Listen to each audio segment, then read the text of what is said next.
Welcome to TG5 news. ముందుగా headlines చూద్దాం. పుట్టపర్తిలో సత్యసాయి శత జయంతి వేడుకలు. ముఖ్య అతిథిగా హాజరైన రాష్ట్రపతి ద్రౌపది ముర్ము. మానవ సేవే మాధవ సేవ అని బాబా చాటారన్న ముర్ము. బాబా బోధనలు ప్రపంచ శాంతికి దోహదపడతాయన్న CM Chandrababu.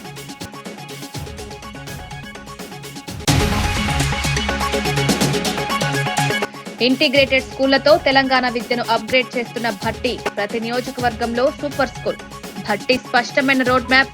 Young India school model తో కొత్త విద్యాయుగం ప్రారంభం. ప్రపంచ పోటీలకు సిద్ధం చేసే బలమైన విద్యా ప్రణాళికపై భట్టి ఫోకస్. మంచు లక్ష్మి. సెలబ్రిటీల ప్రమోషన్లపై సిఐడి సమగ్ర విచారణ వేగవంతం. సోషల్ మీడియా పోస్టులు, చెల్లింపుల లావాదేవీలపై అధికారుల దృష్టి. అక్రమ బెట్టింగ్ పై కఠిన చర్యలకు ప్రభుత్వం సిద్దమన్న సిఐడి హెచ్చరిక. రైతులకు అన్యాయం జరగనివ్వం అన్న మంత్రి నారాయణ. సిఆర్డీఏ కార్యాలయంలో సమావేశమైన త్రిసభ్య కమిటీ. రైతు జేఏసీ ప్రతినిధులు కూడా హాజరు. రైతులు లేవనెత్తిన అంశాల రాజధాని రైతుల సమస్యల పరిష్కారంపై నేడు త్రిసభ్య కమిటీ ముఖ్య సమావేశం జరిగింది. ఈ భేటీలో కేంద్ర మంత్రి పెమ్మసాని, రాష్ట్ర మంత్రి నారాయణ, ఎమ్మెల్యే శ్రవణ్ కుమార్ తో పాటు సిఆర్డీఏ అధికారులు పాల్గొన్నారు. రాజధాని నిర్మాణంలో ఏ రైతు అన్యాయం అనుభవించకుండా ప్రభుత్వం కట్టుదిట్టమైన చర్యలు తీసుకుంటుందని మంత్రి నారాయణ తెలిపారు. గతంలో నిలిచిపోయిన ప్రక్రియలను వేగవంతం చేస్తున్నామని, ప్రతిరోజు ఫ్లాట్ల రిజిస్ట్రేషన్లు జరుగుతున్నాయని స్పష్టం చేశారు. ఇప్పటికే భారీ శాతం పనులు పూర్తయ్యాయని, ఇంకా కేవలం 719 ఎకరాలకు మాత్రమే ఫ్లాట్ల కేటాయింపు మిగిలిందని వెల్లడించారు. రైతులు ఎవరి ప్రలోభాలకు లోను కావద్దని, స్వార్థ ప్రయోజనాల కోసం ఒకరిద్దరు వ్యాప్తి చేస్తున్న తప్పుడు సమాచారంపై నమ్మకం ఉంచొద్దని మంత్రి సూచించారు. గౌరవనీయ మంత్రివర్యులు, అదేవిధంగా స్థానిక శాసనసభ్యులు మరియు సిఆర్డీ అధికారులు అందరూ కూడా యాక్చువల్గా ఈరోజు డీటెయిల్గా కొంతమంది రైతులు కూడా వచ్చారు. వాళ్ళతో కూడా డిస్కస్ చేయడం జరిగింది. అనేక విషయాల్ని ఆల్రెడీ 15 days బ్యాక్ యాక్చువల్గా మంత్రివర్యులతోనూ ఎమ్మెల్యేలతోనూ కూర్చొని డిస్కస్ చేసాం. దాని మీద అంత డేటాను వీటిలన్నిటి కూడా చాలా డీటెయిల్గా యాక్చువల్గా ఇప్పుడు మంత్రి గారు వివరించారు. ఇవన్నీ కూడా ప్రతి రైతుకి, ఏ రైతైతే ముఖ్యమంత్రి గారి మీద నమ్మకంతో అమరావతి రాజధానికి. సిద్దిపేట జిల్లాలోని గజ్వేల్ సమీకృత కార్యాలయంలో నేడు ఇందిరా మహిళా శక్తి చీరల పంపిణీ కార్యక్రమం జరిగింది. ఈ కార్యక్రమానికి రాష్ట్ర మంత్రి వివేక్ వెంకటస్వామి ముఖ్య అతిథిగా హాజరయ్యారు. ఆయనతో పాటు ఎమ్మెల్సీ యాదవరెడ్డి, జిల్లా కలెక్టర్ పాల్గొన్నారు. మహిళల సాధికారత కోసం ప్రభుత్వం చేపట్టిన కార్యక్రమాల్లో ఇది ముఖ్యమైందని మంత్రి వివేక్ తెలిపారు. ఆర్థికంగా వెనుకబడిన మహిళలకు ఈ చీరల పంపిణీ ద్వారా కొంతమేర సాయం అందుతుందని, ప్రతి మహిళకు చేరేలా అధికారులు సమగ్ర ప్రణాళిక రూపొందించారని పేర్కొన్నారు. అన్ని మండలాలకు చెందిన మహిళలకు ఈరోజు చీరల పంపిణీ కార్యక్రమం జరుగుతుంది. ఇంతకుముందు టీఆర్ఎస్ హయాంలో బతుకమ్మ చీరలు అని చెప్పి గుజరాత్ నుంచి చీరలు అవుట్సోర్సింగ్ చేస్తారు. అక్కడ కమిషన్లో ఏందో తెలియదు, కానీ క్వాలిటీ చీరలేమో చాలా బ్యాడ్ ఉండే. మహిళలు ఆ చీరలు కట్టుకోలేదు. ఈసారి ఇందిరమ్మ మహిళా శక్తి చీరలు ఏదైతే పంపిణీ చేశారో మహిళలందరూ కూడా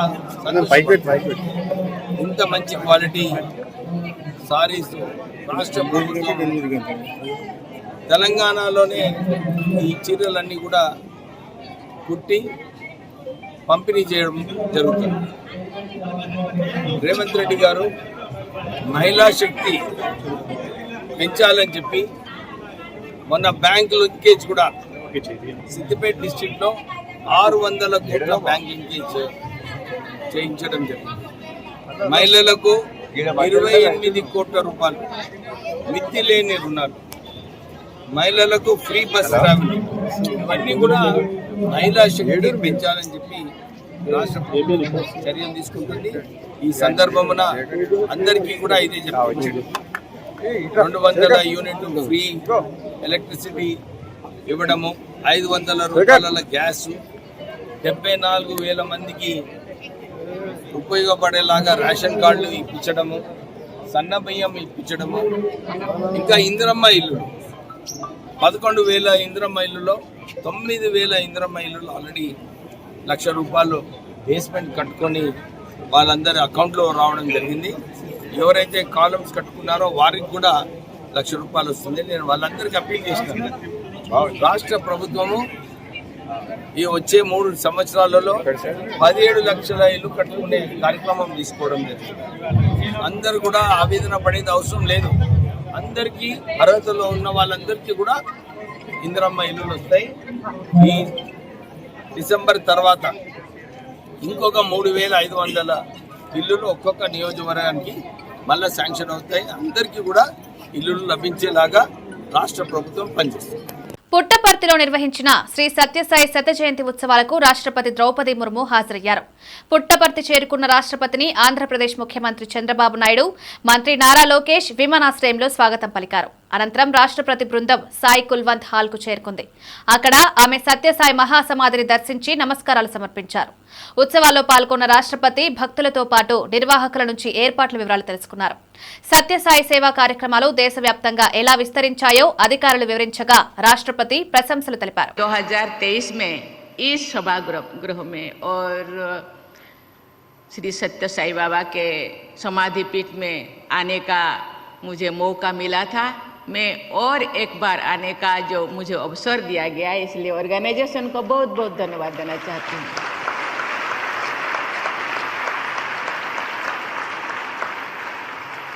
प्राचीन काल से ही हमारे सत्य संत महात्मा अपने कर्म और वाणी से समाज का मार्गदर्शन करते रहे हैं. समाज कल्याण के लिए भी उन महान आत्माओं ने अनेक कार्य किए हैं. श्री सत्य साई बाबा भी ऐसे ही महान विभूतियों में अपना विशेष स्थान रखते हैं. उन्होंने भी सदैव समाज कल्याण और लोगों की भलाई के लिए कार्य किया है. Sri Satya Sai Baba emphasized on the belief that service to mankind is service to God. He exhorted his devotees to follow his ideal. He oriented spirituality towards public welfare. He linked spirituality with selfless service and personal transformation. Sai Baba inspired millions to follow the path of service. Betting యాప్ల promotion కేసులో సినీ నటి మంచు లక్ష్మి నేడు CID విచారణకు హాజరయ్యారు. ఆమెను కేసుకు సంబంధించిన ప్రమోషన్లు, చెల్లింపులు, సోషల్ మీడియా ప్రచారం వంటి అంశాలపై అధికారులు వివరంగా ప్రశ్నించినట్లు తెలుస్తోంది. దిగ్విజయంగా కొనసాగుతున్న ఈ విచారణలో ఇప్పటికే పలువురు ప్రముఖులను సిఐడి పిలిచి స్టేట్మెంట్లు నమోదు చేసింది.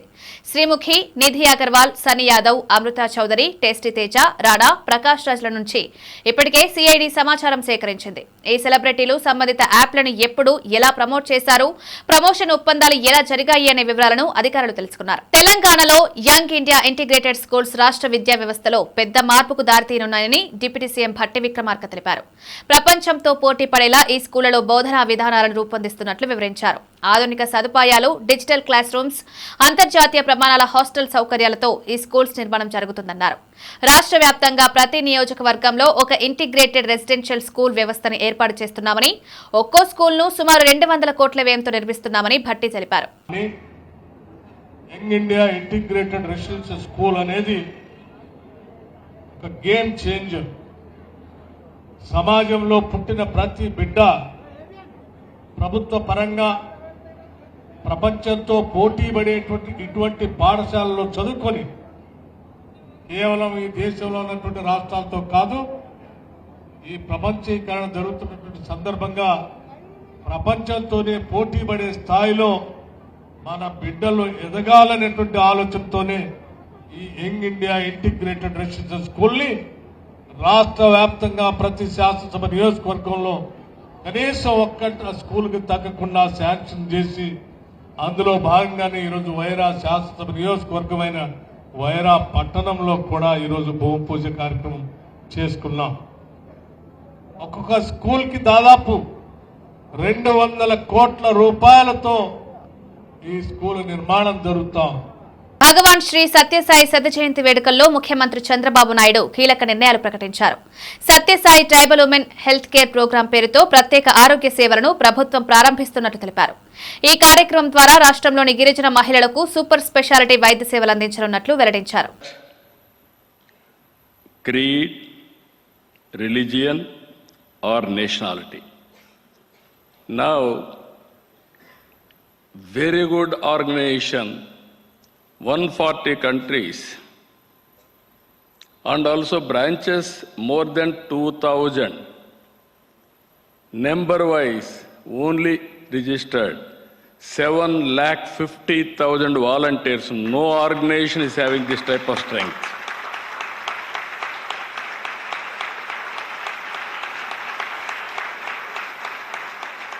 Today, we are launching the Sri Satya Sai Women Healthcare Program. This initiative focuses on delivering health care, both preventive and curative tribal women. This includes providing multi-speciality medical care through telemedicine, medical screening for anemia, breast and cervical cancer, and making clean drinking water available. Sangareddy జిల్లా సింగూరు ప్రాజెక్టును నేడు అధ్యయన బృందం సమగ్రంగా పరిశీలించింది. Project మరమ్మతులకు సంబంధించిన 90 ml water plant పనులను ప్రత్యక్షంగా పరిశీలించిన బృందం అవసరమైతే ప్రాజెక్టును ఖాళీ చేసే పరిస్థితుల్లో 3 జిల్లాలకు తాగునీటి సమస్యలు ఎలా ఏర్పడతాయనే అంశంపై అధ్యయనం చేసింది. ప్రస్తుతం సింగూరులో 16 టీఎంసీల నీరు నిల్వ ఉండగా 6 టీఎంసీలను విడుదల చేసి 10 టీఎంసీలతోనే మరమ్మతులు చేపట్టాలనే ప్రతిపాదనను నీటిపారుదల శాఖ సిద్ధం చేసింది. డేంజర్ జోన్ గా మారిన ప్రాజెక్టు పరిస్థితులపై ప్రభుత్వం తీసుకోవాల్సిన చర్యల కోసం పూర్తి నివేదికను బృందం త్వరలో సమర్పించనుంది. వాటర్ రిక్వైర్మెంట్స్ దాని ప్రకారంగా ఏ విధంగా ప్లాన్డ్గా పోవాలో దాని కొరకు ఇన్స్పెక్షన్ చేసుకున్నాము. సో దీని యొక్క డాటా మొత్తం తీసుకొని విత్ ఇన్ 1-2 డేస్లో we will chalk out the programme. ఆ ప్రోగ్రామ్ గవర్నమెంట్కు సబ్మిట్ చేస్తాం.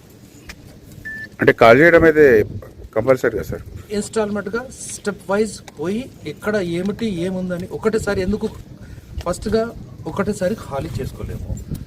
వాటర్ సప్లై ఎంతవరకు సేఫ్ గార్డ్ చేసుకుంటా ఖాళీ చేసుకుంటా పోగలుగుతామో అన్నిటినీ బ్యాలెన్స్ చేసుకొని స్టెప్ వైజ్ డిప్లీట్ చేసుకుంటా అబ్జర్వ్ చేసుకుంటా నెసెసిటీ ప్రకారంగా we will go up to the bottom. ఎప్పుడు స్టార్ట్ చేస్తారు సార్ కాల్ చేయడం? 1 వీక్ లో ప్లాన్ చేసుకొని గవర్నమెంట్ తోటి పర్మిషన్ తీసుకొని అందరితోటి విల్ ఫర్దర్ మీకు రిపోర్ట్ ఇచ్చేస్తాం. మిషన్ వైర్ ఏదైనా బంద్ అయిపోతుంది కదా సార్? ఆల్టర్నేటివ్ ఇమ్మీడియట్ గా ఏం బంద్ చేస్తాం, స్టెప్ వైజ్ పోతాం సార్. అంటే జిల్లా ప్రజలు అయితే ఫుల్ ఆందోళనతో ఉన్నారు sir. Water drinking water problem అవుతుంది, సేద్యానికి వాటర్ ప్రాబ్లం అవుతుంది. ఆందోళన చెందాల్సిన అవసరం లేదు. స్టెప్ చెప్తున్నా కదండి, స్టెప్ వైజ్ దించుకుంటా పోతాము. దించుకుంటా పోయి ఒక్కొక్క బర్మ్ లెవెల్కు ఒక్కొక్క లెవెల్కు ఎంత స్ట్రెంత్ ఉంది ఏముంది అనలైజ్ చేసుకుంటా ఎక్కడి నుంచి అయితే మనం స్ట్రెంగ్ చేసుకోవాలో ఆ అనలైజ్ చేసుకుంటేనే వాటర్ దించుకుంటా పోతాము. కింద అవసరం లేని చోట వరకు దించుకోవాల్సిన అవసరం లేదు to safeguard the drinking water supply. ఇప్పుడు రిపీట్మెంట్ వరకు ఎంత వరకు చేయాల్సి ఉంది సార్? ఎన్ని కిలోమీటర్లు ఎన్ని మీటర్లు అన్నట్టు ఏమైనా ఉందా సార్? అంటే టోటల్ 800 మీటర్స్ ఉంది. మెయిన్ డ్యామేజ్ అయింది. అది కింద లెవెల్ ఇప్పుడైతే ఏదైతే first berm level 518 first berm level 518. ఆ తర్వాత పోయిన తర్వాత మళ్ళీ ఇంకా కింద ఎంతవరకు డ్యామేజ్ ఉందో అసెస్ చేసుకొని నెక్స్ట్ స్టెప్ మళ్ళీ తీసుకుంటాం. అంటే వర్క్ అయితే ఈ వీక్ లో స్టార్ట్ అవుతుంది. Work week or 15 days. ఎందుకోసం గవర్నమెంట్ నుంచి పర్మిషన్ అవన్నీ తీసుకోవాలి మనం. As of now only engineer లాగా డిసైడ్ చేసుకోకుండా మా మ్యాటర్ మొత్తం గవర్నమెంట్ కి సబ్మిట్ చేసేస్తాం. దాని ప్రకారంగా ప్రొసీడ్ అవుతాం. కాఫర్ డ్యామ్ స్టాండింగ్ వాటర్ లో కాఫర్ డ్యామ్ కట్టలేము. ఎక్కడైతే అంటే ఫ్రెష్ కన్స్ట్రక్షన్స్ కొరకు ఎక్కడైనా డైవర్షబుల్ ఛాన్స్ ఉన్న చోటనే కాఫర్ డ్యామ్ ఉంటుంది. స్టాండింగ్ నీళ్లలో కాఫర్ డ్యామ్ కట్టలేము. తర్వాత ఏ టెక్నికల్ కెమికల్ మెజర్స్ ఉపయోగించలేము డ్రింకింగ్ వాటర్ కాబట్టి. ఓన్లీ అన్ని మనుషులకు మంచి డ్రింకింగ్ వాటర్ ఉపయోగానికి వచ్చే ఆ మెథడ్స్ తోటే we have to take care. రైతులపై మంత్రి సీతక్క చేసిన వ్యాఖ్యలకు మాజీ ఎమ్మెల్యే జాజాల సురేందర్ తీవ్రంగా స్పందించారు. కామారెడ్డి జిల్లా రామారెడ్డి వరిధాన్యం కొనుగోలు కేంద్రాన్ని సందర్శించిన ఆయన అక్కడ రైతుల సమస్యలను అడిగి తెలుసుకున్నారు. మంత్రి హోదాలో ఉన్న వ్యక్తి రైతులను బాధించే రీతిలో మాట్లాడడం సిగ్గుచేటని జాజాల వ్యాఖ్యానించారు. రైతులే దేశానికి పునాది అన్నారు. 1000 ఎకరాల్లో పంటలు పండించే ఈ వర్గం మనసును దెబ్బతీసేలా వ్యాఖ్యలు చేయడం తగదన్నారు. కొంతమంది రైతులు కొంతమంది మాజీ ప్రజాప్రతినిధులతోటి ఇక్కడ నిలవడం జరిగింది. మంత్రి వెళ్తున్నారు కదా అని చెప్పి రోడ్డు మీద నిలబడ్డారు. వాళ్ళందరూ కూడా రైతులతోటి కలిసి వాళ్ళందరినీ చూసి మంత్రి సీతక్క గారు కారు ఆపడం జరిగింది. గత యాసంగిలో సన్నడ్లకు బోనస్ రాలేదు అని చెప్పి అడగడంతో ఆమె ఒక మంత్రి హోదాలో కాకుండా ఒక బాధ్యతమైన పదవిలో ఉండి మీరంతా రైతులు గారు చులకనగా మాట్లాడడం చాలా సిగ్గుచేటు. ఇంకోటి ఆమె అవమానపరిచింది యావత్తు తెలంగాణ రైతులను. ఇలా మేము ఒకటే డిమాండ్ చేస్తూ ఉన్నాం, సీతక్క గారు మీరు వెంటనే ఈ రైతులకు క్షమాపణ చెప్పాలి. కేటీయూహెచ్ విశ్వవిద్యాలయ వజ్రోత్సవ వేడుకల్లో ఐటీ శాఖ మంత్రి శ్రీధర్ బాబు ముఖ్య అతిథిగా హాజరయ్యారు. ఈ సందర్భంగా ఆయన మాట్లాడుతూ వర్సిటీ అభివృద్ధికి ప్రభుత్వం అన్ని విధాలుగా అండగా నిలుస్తుందన్నారు. ఇక్కడి విద్యా ప్రమాణాలు దేశవ్యాప్తంగా గుర్తింపు పొందాయని, పరిశోధనలో ముందంజలో ఉన్న ఈ సంస్థను మరింత బలోపేతం చేసే చర్యలకు ప్రభుత్వం కట్టుబడి ఉందన్నారు. ఇంజనీర్లతో కలిసి పనిచేయడం తనకి ఎప్పుడూ కొత్త అనుభూతినిస్తుందని అన్నారు. క్లిష్ట సమస్యలు వచ్చినప్పుడల్లా వాటిని సులభంగా పరిష్కరించే సామర్థ్యం ఇంజనీర్లకే ప్రత్యేకమని ఆయన కొనియాడారు. When I interact with these engineers, I realize something. Engineers are definitely the unique species. I mean to say they are the unique individuals. They can crack the toughest technical problem in 10 minutes. No matter how complicated the challenge is the first response of basically an engineer is always the same. What I feel, what I have experienced is, it's possible. Let us make us try. లంక భూముల సమస్యను మాజీ CM Jagan మరింత జటిలం చేశారని కేంద్ర మంత్రి పెమ్మసాని చంద్రశేఖర్ తీవ్రమైన విమర్శలు చేశారు. అమరావతిలో పాత్రికేయులతో మాట్లాడిన ఆయన జగన్ పాలనలో తీసుకున్న ఏకపక్ష నిర్ణయాలు అభివృద్ధి పనులను నిలిపివేశాయన్నారు. గ్రామాల స్థల వివాదాలు అలాగే భూసేకరణకు సంబంధించిన పాత కేసులు పరిష్కార దిశలో ఉండగా వైఎస్ఆర్ కాంగ్రెస్ ప్రభుత్వం తీసుకున్న చర్యలు పరిస్థితులను మరింత సంక్లిష్టం చేశాయని పేర్కొన్నారు. అసైన్ ల్యాండ్స్ వచ్చేటప్పటికి 290 ఎకరాలు ఉన్నాయి. అంటే ఈ అసైన్ ల్యాండ్స్ వేరే వాళ్ళకి అమ్మడానికి వీల్లేదు. అయినా చాలామంది వీళ్ళు రైతులు అమ్మేశారు, పేదవాళ్ళు కాబట్టి వాళ్ళు అమ్మేశారు. అయినా ముఖ్యమంత్రి గారు పేదవాళ్ళు అమ్మినా సరే అసైన్డ్ చట్టం ప్రకారం అమ్మినా కూడా వాళ్ళకి అలాట్ చేద్దామని 14-19లో మనం డిసైడ్ చేస్తే గత 5 సంవత్సరాల్లో జగన్మోహన్ రెడ్డి గారు వచ్చి ఇలా అమ్మటానికి వీల్లేదు అని చెప్పి దాన్ని అడ్డం పెట్టడం వల్ల అది ఈరోజు ఆగిపోయింది. ఈ ఆగిపోయిన తర్వాత దీనికి ఇక్కడ ఉన్నటువంటి అసైన్డ్ చట్టాన్ని మిగిలిన రాష్ట్రంలో ఉన్న చట్టంతో సపరేట్ చేశారు అప్పుడు మేము ఉన్నప్పుడు. అయితే ఇది మొత్తం మళ్ళీ కలపటం వల్ల దీన్ని పరిష్కరించాలని చెప్పి గ్రూప్ ఆఫ్ మినిస్టర్స్ని చంద్రబాబు గారు ఒక కమిటీ వేశారు. ఈ అసైన్ ల్యాండ్స్ అన్నింటినీ స్టేట్ మొత్తంగా మనం డిసైడ్ చేయాల్సిన అవసరం ఉంది. కొంతమంది లోకల్ వాళ్ళు దీన్ని కూడా అబ్యూజ్ చేసేటువంటి పరిస్థితి ఉంది. కొన్ని పట్టాలు వాళ్ళకి కాకపోయినా కూడా మాయే అని చెప్పే విధంగా చేశారు. అందులో కూడా నిజ నిర్ధారణ చేసి గ్రూప్ ఆఫ్ మినిస్టర్స్ కొంచెం వచ్చిన తర్వాత తీసుకొని దీన్ని కూడా తప్పనిసరిగా 90 డేస్ తీసుకుంటున్నాం. దీనికి 90 డేస్లో ఈ గ్రూప్ ఆఫ్ మినిస్టర్స్ కూడా అవుతుంది అనుకుంటున్నాం. అయిపోతే దాన్ని ఒక డెసిషన్ తీసుకుంటాం. అందులో ఒక 20 ఎకరాలు ఫ్యామిలీ డిస్ప్యూట్స్ ఉన్నాయి.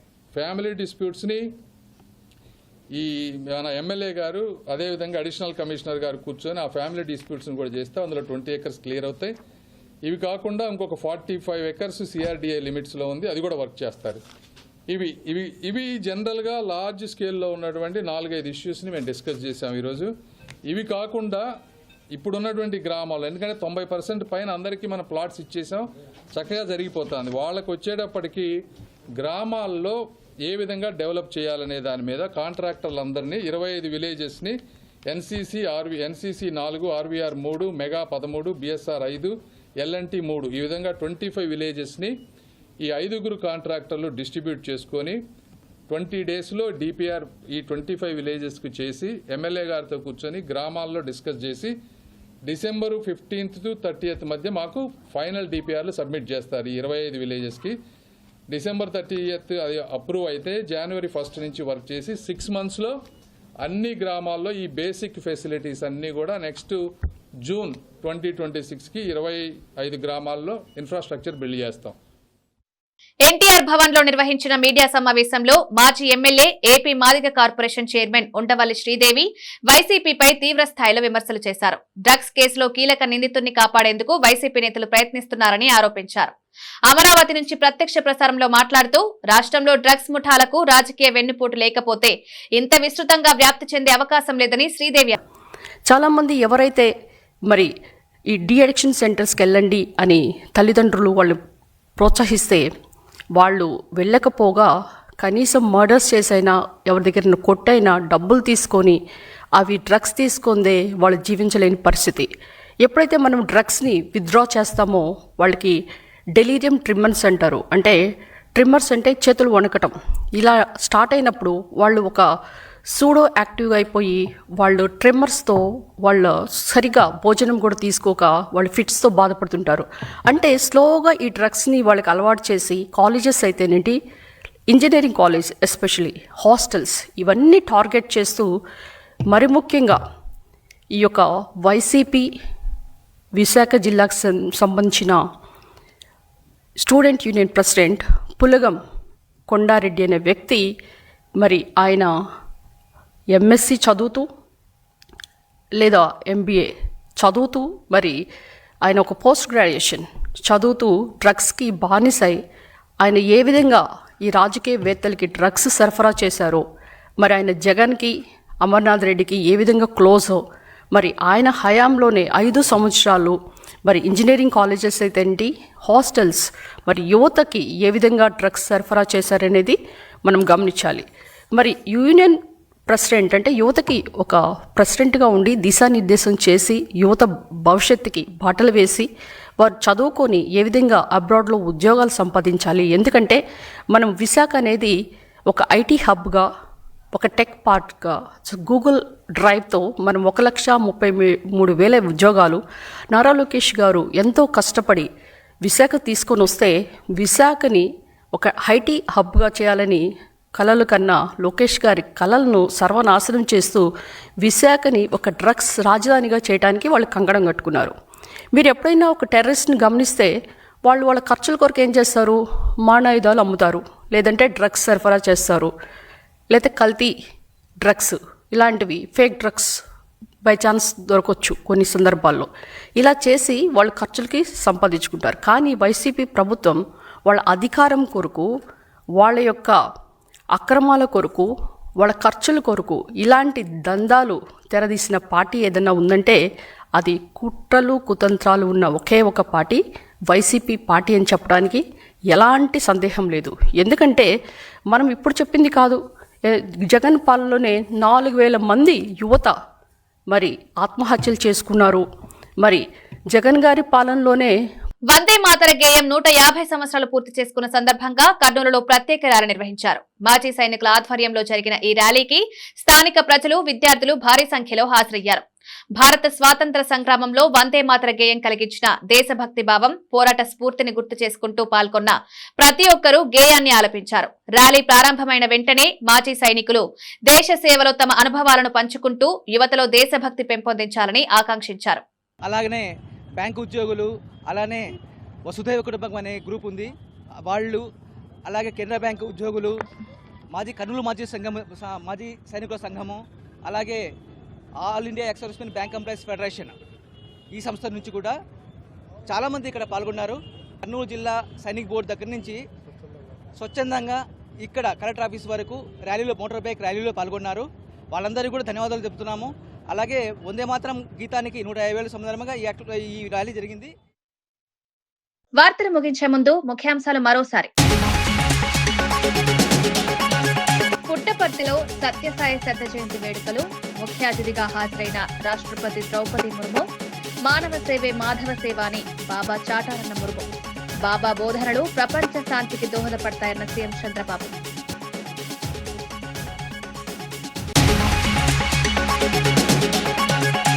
ఇంటిగ్రేటెడ్ స్కూళ్లతో తెలంగాణ విద్యను అప్గ్రేడ్ చేస్తున్న భట్టి. ప్రతి నియోజకవర్గంలో సూపర్ స్కూల్. భట్టి స్పష్టమైన road map. Young India school మోడల్తో కొత్త విద్యాయుగం ప్రారంభం. ప్రపంచ పోటీలకు సిద్ధం చేసే బలమైన విద్యా ప్రణాళికపై భట్టి ఫోకస్. హాజరైన మంచు లక్ష్మి. సెలబ్రిటీల ప్రమోషన్లపై సిఐడి సమగ్ర విచారణ వేగవంతం. సోషల్ మీడియా పోస్టులు, చెల్లింపుల లావాదేవీలపై అధికారుల దృష్టి. అక్రమ బెట్టింగ్ పై కఠిన చర్యలకు ప్రభుత్వం సిద్దమన్న సిఐడి హెచ్చరిక. రైతులకు అన్యాయం జరగనివ్వం అన్న మంత్రి నారాయణ. సిఆర్డీఏ కార్యాలయంలో సమావేశమైన త్రిసభ్య కమిటీ. రైతు జేఏసీ ప్రతినిధులు కూడా హాజరు. రైతులు లేవనెత్తిన అంశాల ఇవి ఈనాటి వార్తా విషయాలు. మరో బులెటిన్ లో మళ్ళీ కలుద్దాం. నమస్కారం.